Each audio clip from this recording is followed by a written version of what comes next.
kwamba tarehe 31 mwezi wa kwanza mwaka 2026 kwa maana ya kesho kutakuwa na mchezo wa kimataifa wa mpira wa miguu kati ya timu ya Young Africans ya Tanzania na Al Ahly ya Misri. Mchezo huo ni mchezo unaohusisha ligi ya klabu bingwa ya Afrika hatua ya makundi.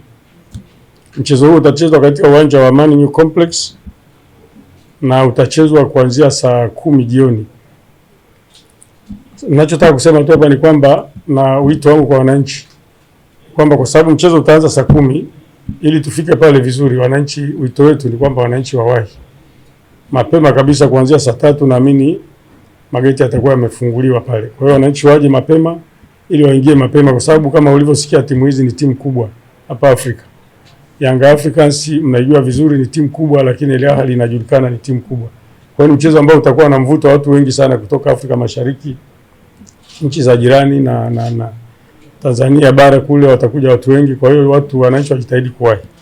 Hilo ni jambo muhimu la kwanza, lakini pamoja na kuwahi, mtu ahakikishe kwamba ana tiketi ya kumfanya ingie pale.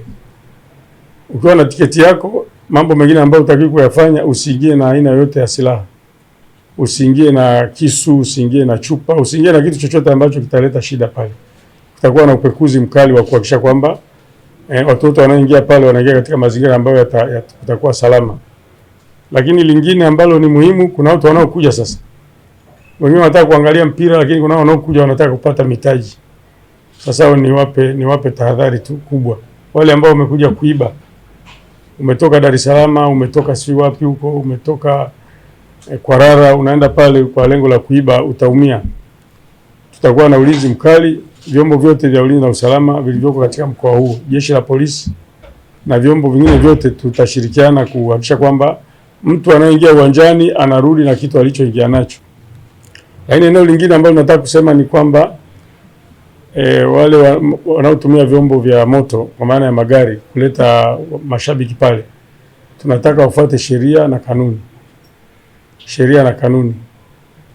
Usije ukaja pale una gari ambalo linatakiwa ni la mizigo afu umepakia abiria. Hiyo utajitafutia balaa, utakamatwa pale pale, hutaingia kwenye mpira.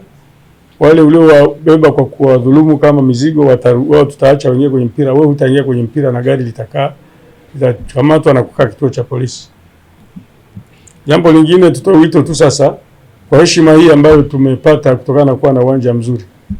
Watu wote watakaoingia pale uwanjani tushangilie vizuri bila kuleta vurugu, bila fujo.